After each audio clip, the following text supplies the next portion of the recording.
चुपके कुछ गलतियां करते हो, उन गलतियों में पकड़े जाते हो, तब भी तुम्हारे मन को बहुत दुख होता है।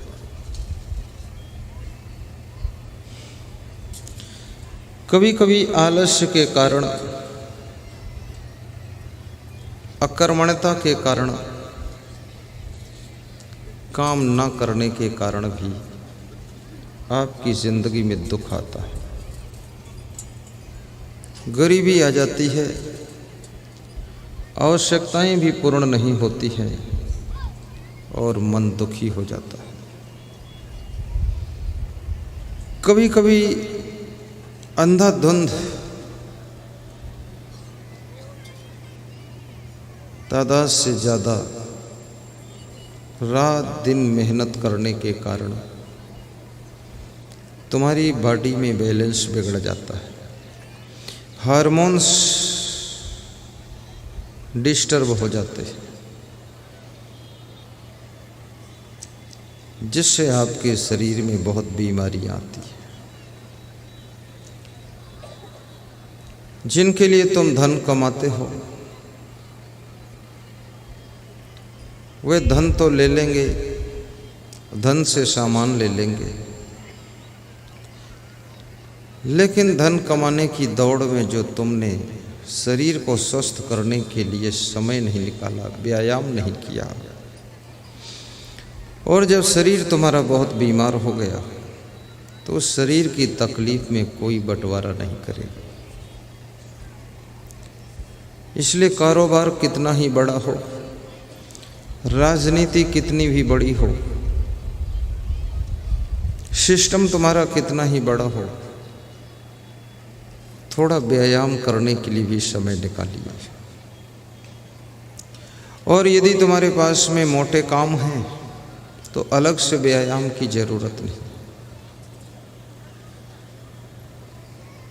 खेत में काम कीजिए, सबसे बड़ा योगा है। गाय भैंस की सेवा कीजिए, सबसे बड़ा व्यायाम है। बोरियां उठाइए, सबसे बड़ी कसरत है। पानी भर भर करके गाड़ी धोइए, सबसे बड़ा एक एक्सरसाइज है। जो फिजिकल वर्क नहीं करते हैं, हार्ड वर्क नहीं करते हैं, उनका हार्ट कमज़ोर हो जाता है, और हार्ट ऐसा कमज़ोर हो जाता है कि हार्ट अटैक की बीमारी आ जाती है। हार्ड वर्क करने वालों का हार्ट मजबूत रहता है। इसलिए मैं निवेदन करूंगा, थोड़ा कड़ा काम, थोड़ा बड़ा काम, थोड़ा वजन काम भी करना चाहिए। मेंटल वर्क अर्थात बुद्धि के कार्य आपके तभी सफल हो सकते हैं जब आपका शरीर स्वस्थ रहेगा। और बुद्धि से जितने कार्य किए जाते हैं, मेंटल वर्क उसको कहते हैं, जैसे कुर्सी पर बैठकर लिखने का काम, ये मेंटल वर्क। जैसे प्रवचन करने का काम, ये मेंटल वर्क। मेंटल मतलब माइंड से काम किया जाता है। जैसे सत्संग सुनने का काम, ये भी मेंटल वर्क। इसमें आप हाथ पांव से कोई काम नहीं कर रहे, खाली बैठे। इसलिए ज़्यादातर लोग जो बैठे रहते हैं, उनके शरीर में भी बड़ी बड़ी बीमारियां आती है। बैठना, तुम बैठोगे तुम्हारे अंदर बीमारी बैठ जाएगी, तुम खड़े होगे तो बीमारी खड़ी हो जाएगी, और तुम चल पड़ोगे तो बीमारी चल के निकल जाएगी। इसलिए बैठे रहना बहुत बड़ी बीमारी है। मैं देखता हूँ यहाँ पर बैठे बैठे कितनी महिलाएं, कितने पुरुष सब कसम कस हो जाते हैं। जब आरती करने के लिए खड़ा किया जाता है तो उनको लगता है कि अब जा कर के कुछ राहत मिली है। बैठे बैठे सब उनके पांव जाम हो गए, कमर जाम हो गई। और एक समय ऐसा आने वाला है कि थोड़ी देर आपको खड़े खड़े भी प्रवचन सुनाऊंगा, मैं भी खड़ा हो जाऊं, तुम भी खड़े हो जाओ। हरे कृष्णा हरे रामा हरे कृष्णा हरे रामा एक पंथ है। उस पंथ में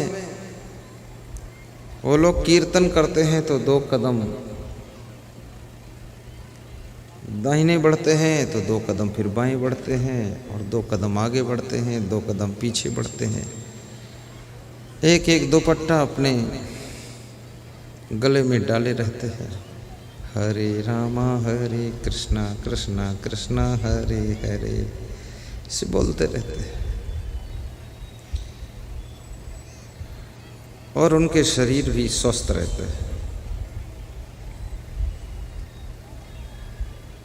परंतु यदि ऐसी स्थिति नहीं है, तुम हरे रामा हरे कृष्णा नहीं जपना चाहते हो और बहुत ज़्यादा जपने में समय भी बहुत लग जाएगा, राम और कृष्ण के गुणों को याद करो और उनके गुणों को याद करके याद रखना, अपने आप को गुणवान बना लो।